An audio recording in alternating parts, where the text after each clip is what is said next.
सर्वे भवन्तु सुखिनः सर्वे सन्तु निरामयाः सर्वे भद्राणि पश्यन्तु मा कश्चित् दुःखभाग् भवेत्। ॐ शान्ति शान्ति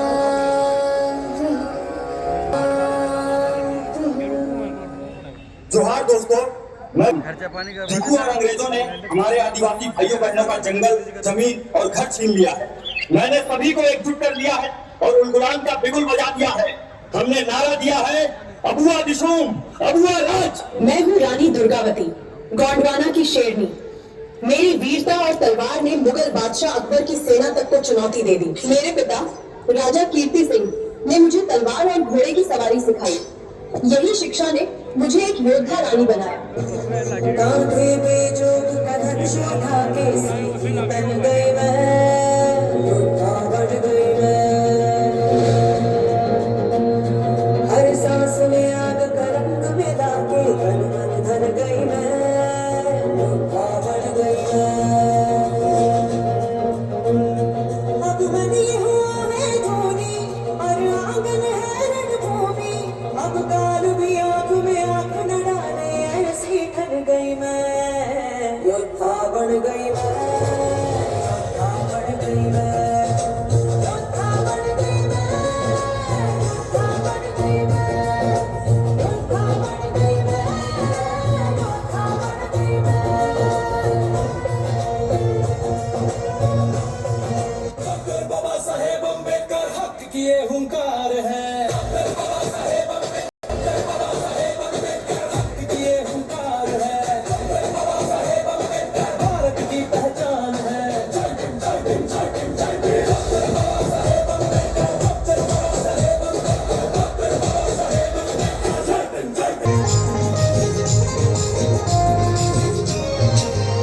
अरे चैत वैशाख को तप तो घाम, किसान भाई का जरा लिया नाम। चैत वैशाख को तप तो घाम, किसान भाई का जरा लिया नाम। जेठ आषाढ़ की बावली बाईना, जेठ आषाढ़ की बावली बाईना, गोपाल का भीड़ा वो मन का लगाईना। पन को भीड़ा मन का लगाईना। अरे निंगड़ी टोकरी को वो करी रयो काम, किसान भाई का जरा लिया नाम। निंगड़ी टपड़ी ना को करी रयो काम, जरा लिया नाम। अमु काका बाबा ना पुजरे कोंडलियो खेलाडो, अमु काका बाबा ना पुजरे कोंडलियो खेलाडो, कोंडलियो खेलाडो, कोंडलियो खेलाडो, कोंडलियो खेलाडो, पुजरे कोंडलियो खेलाडो।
तिरंगा तारों को छुए तिरंगा बहुत ही शानदार खूबसूरत प्रस्तुति saint Thomas senior secondary school के विद्यार्थियों के द्वारा मातरम को समर्पित। वात्सल पब्लिक स्कूल की प्रस्तुति देशभक्ति से उत्प्रोत है। 150 वर्ष के वंदे मातरम के इतिहास को नृत्य और नाट्य मातरम। वंदे मातरम वह पावन स्वर है जो धरती की सुगंध से उठकर आकाश में गूंज जाता है। यह ऐसा गीत है जिसमें खेतों की हरियाली बसती है, नदियों की निर्मल धारा बहती है, पर्वतों की ऊंचाई झलकती है और देश के कण कण में इसकी महिमा समाई है। इसका उच्चारण करते ही हृदय में गर्व की लहर उठ जाती है, मानो भारत भूमि माँ अपने संतान को स्नेहल आशीर्वाद दे रही है। वंदे मातरम सुनते ही ऐसा प्रतीत होता है कि हम अपनी पवित्र जन्मभूमि को श्रद्धा से नमन कर रहे हैं। उस मात्र यह गीत भारत की सुंदरता का वर्णन तो करता ही है, साथ ही लोगों को देश के लिए एकजुट होने की प्रेरणा भी देता है। एक धुन जो आंदोलन बन गई, इसे 1950 में भारत के राष्ट्र गीत के रूप में अपनाया गया था। वंदे मातरम की रचना प्रारंभ में स्वतंत्र रूप से की गई थी और बाद में इसे बंकिम चंद्र चटर्जी के उपन्यास आनंद मठ 1882 के प्रकाशन में शामिल किया गया था। इसे सर्वप्रथम रविंद्रनाथ टैगोर ने 1886 कोलकाता में आयोजित कांग्रेस अधिवेशन में गाया था। वंदे मातरम को राजनीतिक नारे के रूप में पहली बार प्रयोग 7 अगस्त 1905 को किया गया था। इस वर्ष 7 नवंबर 2025 को भारत के राष्ट्रगीत वंदे मातरम की 150वीं वर्षगांठ थी। यह रचना एक चिरस्थायी राष्ट्रगान अनगिनत पीढ़ियों को स्वतंत्रता सेनानियों और राष्ट्र निर्माताओं को प्रेरित करती रही और भारत की राष्ट्रीय पहचान और सामूहिक भावना का स्थायी प्रतीक है।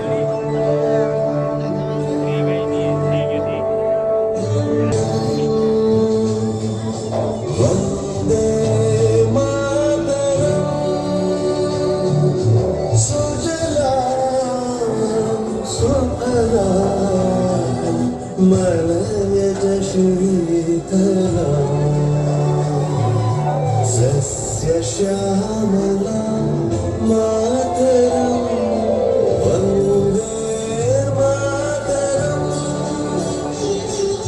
शुभ ज्योत्स्ना पुलकित यामिनी कुसुमिता कुमदल शोभिनी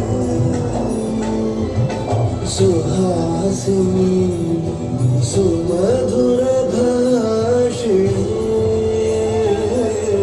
सुखदां वरदां मातरं वन्दे मातरम्।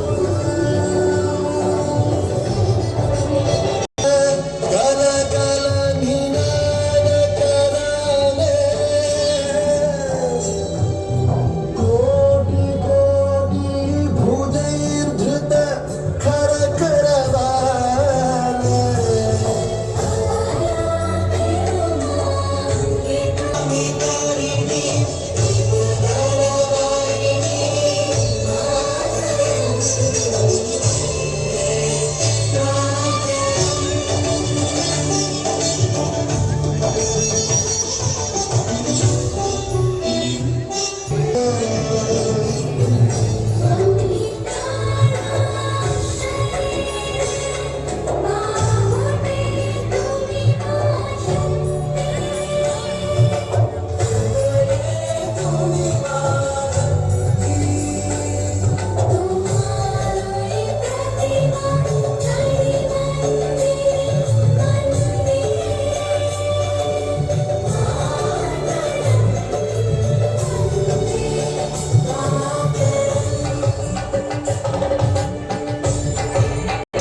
भारतीय सेना के अदम्य साहस की गाथा अविस्मरणीय रूप से अंकित हो चुकी है।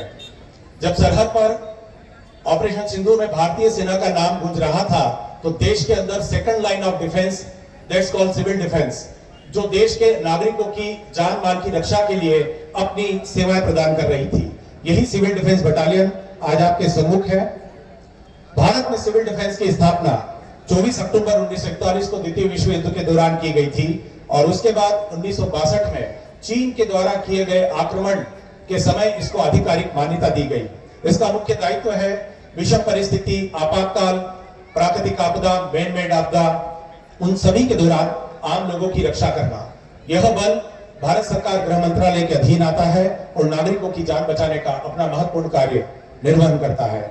आज ये प्लाटून आपके समक्ष दो महत्वपूर्ण विषयों पर अपना ध्यान केंद्रित करेगी। सबसे पहली चीज सर्पदंश की घटना, जो कि बड़ी सामान्य है। भारत में सर्पदंश की घटना में लगभग 2,80,000 लोग प्रति वर्ष प्रभावित होते हैं और 50,000 लोगों की जान सर्पदंश से चली जाती है, उनको समय पर उपचार न मिलने से। भारत में तकरीबन 300 तरह की सांपों की प्रजाति पाई जाती है, जिसमें दो सबसे खतरनाक न्यूरोटॉक्सिक और हीमोटॉक्सिक, कुल मिला के 4 सांप सबसे खतरनाक होते हैं जिनके काटने से मृत्यु होती है। पहला सांप है कोबरा, दूसरा है करेंट, तीसरा है रसेल वाइपर, चौथा है स्केल्ड वाइपर। ये 4 प्रकार के सांप भारत में सर्पदंश से होने वाली मृत्यु के लिए सर्वाधिक जिम्मेदार होते हैं। आइए देखते हैं कि जब ग्रामीण अंचल में विशेष तौर से किसी व्यक्ति को सांप काट खाता है तो क्या प्रतिक्रियाएं होती हैं और किस तरह के काम जो नहीं करने हैं वही सबसे पहले होते हैं। देखिए, ये व्यक्ति जब अपने खेत या किसी स्थान पर जा रहा है, अचानक इसको सांप काट खाया, इसने आसपास देखा, इसको कंफर्म हो गया कि सांप काट कर गया। पैर में खुजाल, घबराहट, उल्टी सी होना, चक्कर और बेहोशी होने जैसी स्थिति बनने लगती है। तभी ये घबराकर शोर करता है और इसका एक साथी वहां पहुंच जाता है। जो पहला साथी आता है वो ढाढ़स बंधाता है, तभी दूसरा साथी वहां पहुंच जाता है और वो अपने ज्ञान का प्रयोग करते हुए जिस जगह पर सांप काटा है वहां पर रस्सी या कुछ डोरी बांधने का प्रयास करता है और उसको लगता है कि इससे सांप का जहर शरीर में फैलने से रुक जाएगा। अगला व्यक्ति आ जाता है, वो उस स्थान पर जहर को चूस कर बाहर निकालने का प्रयास करता है जिस स्थान पर सांप काटा होता है। तीसरा व्यक्ति आता है और वो कहता है कि इससे कुछ भी नहीं होगा, तत्काल इसको किसी देव स्थान, देवरे या किसी झाड़ फूक करने वाले के पास लेके चलो ताकि तंत्र मंत्र पढ़े जाएं और इसकी जान को बचाया जाए। और ये लोग इसको तुरंत ऐसे स्थान ले जाते हैं जहां उसके जीवन का अमूल्य क्षण धीरे धीरे खत्म होता है। लेकिन तभी उसी क्षेत्र के जागरूक समझदार वो नागरिक सलाह देते हैं कि बिना किसी देरी के इस व्यक्ति को तत्काल अपने नजदीकी शासकीय अस्पताल, प्राथमिक, सामुदायिक, सिविल हॉस्पिटल, जिला अस्पताल में लेकर चले ताकि इस व्यक्ति की एंटी स्नेक वेनम डोज लगाकर जान बचाई जा सके और उसकी जिंदगी को सुरक्षित किया जा सके। तत्काल उसको शिफ्ट करते हुए हमारे सिविल डिफेंस वॉलंटियर्स की उसकी जान को बचाने का प्रयास कर रहे हैं।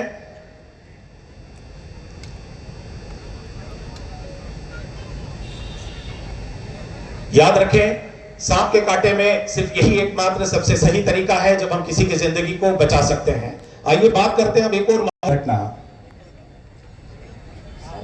आकाशीय बिजली गिरने की जो घटना होती है उसकी रफ्तार होती है 90,000 से 1,00,000 किलोमीटर प्रति सेकंड और इस बिजली में तकरीबन 30,000 वॉट से लेके 10 लाख वोल्ट तक का करंट होता है और हमारे देश में प्रतिवर्ष 2,500 से 3,000 लोग अपनी जान गंवा बैठते हैं। जब भी बारिश के मौसम में बिजली की घटना होती है तो जो डर के मारे हमारे आम जन कदम उठाते हैं, आइए देखते हैं वो क्या कदम होते हैं। बिजली से बचने के लिए लोग सबसे पहले पेड़ के नीचे खड़े हो जाते हैं। वो सोचते हैं कि ऐसा जान बच जाएगी। फिर दूसरे कुछ लोग जो हैं पतरे के बने हुए शेड या मकान का सहारा लेते हैं और वहां जाकर छिपने का प्रयास करते हैं।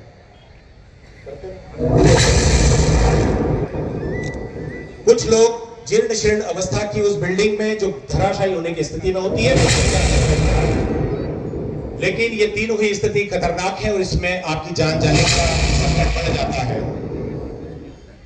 कुछ ऐसे लोग हैं जो बिजली से बचने के लिए सुरक्षित और मजबूत इमारत का सहारा लेते हैं, एक टेबल के नीचे अपने आप को सुरक्षित करके छिपाते हैं। कुछ महत्वपूर्ण बात जो उनको नहीं करना चाहिए, कॉर्डलेस का उपयोग नहीं करना चाहिए, शावर या बहते हुए पानी में उस समय नहीं नहाना चाहिए और किसी खुले मैदान पर नहीं लेटना चाहिए। फिर भी कुछ लोग बारिश के दौरान मोबाइल का प्रयोग करते हुए चलते हैं। वो सोचते हैं कि आकाशीय बिजली गिरने से उनको कोई फर्क नहीं पड़ेगा, लेकिन उन पर भी सबसे प्राथमिकता से आकाशीय बिजली गिरने की संभावनाएं होती है। ऐसे व्यक्ति को तत्काल सीपीआर दिया जाना चाहिए। सीपीआर देकर उसकी जान बचाने का प्रयास किया जाना चाहिए और तुरंत ही अपने नजदीकी जो भी शासकीय हेल्थ फैसिलिटी हो वहां पर उसको शिफ्ट करने का प्रयास करना चाहिए ताकि उस व्यक्ति की जान बच सके।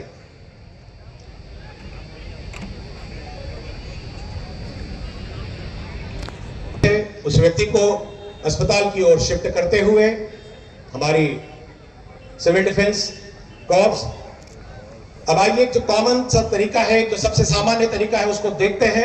ये बिजली गिरती है तो लेटना नहीं है आपको। जैसे ही अगर बिजली गिरती है खुले मैदान पर तत्काल उल्टू बैठना है, अपना सिर दोनों घुटनों के बीच में, कान आपके ढके हुए, ताकि बिजली की गर्जना से आप प्रभावित ना हो। और जब तक बिजली की गर्जना शांत ना हो जाए आप अपना स्थान छोड़कर जा सकते हैं। ये कुछ ऐसी जानकारी थी जिससे आप सामान्य व्यक्ति की जान बचा सकते हैं। बहुत बहुत धन्यवाद। जय हिंद। धन्यवाद डॉक्टर हिमांशु जी द्विवेदी। आपदा प्रबंधन के इन दो सर्पदंश और आकाशीय बिजली के गिरने के समय हमें क्या प्रबंधन करना है, क्या करना है, उसके संबंध में प्रदर्शन किया गया।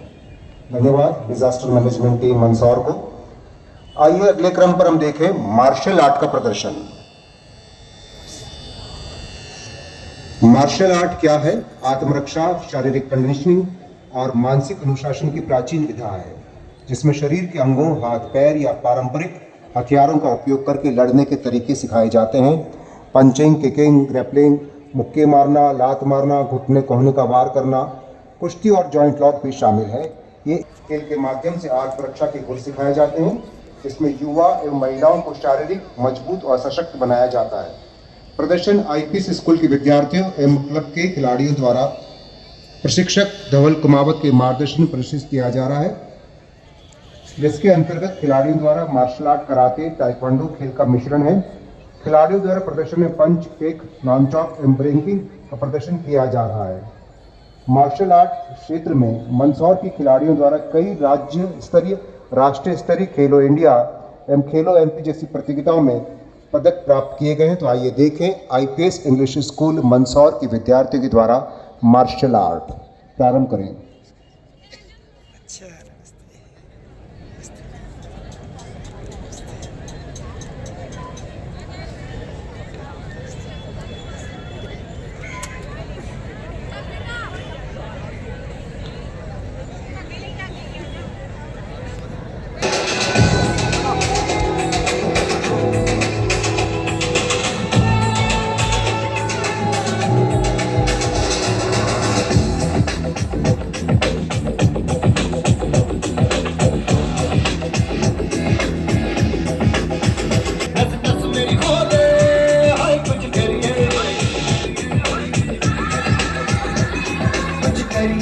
कुछ करिए बस बस बड़ा बोले अब कुछ करिए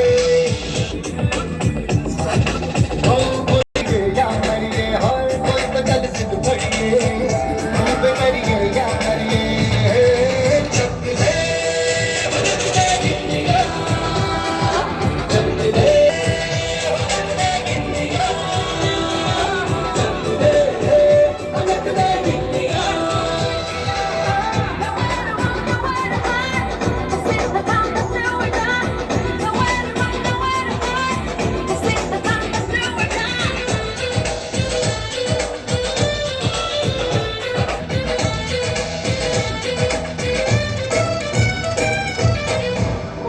गलियों में, राशन की गलियों में, बैलों में, बीजों में, ईदों में, बीजों में, रेतों के दानों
पतंगों में, भिड़ती उमंगों में, खेलों से मेलों में, कविता बोलीं में, रंग है समाज बिखरे, फूल के आज बिखरे, मन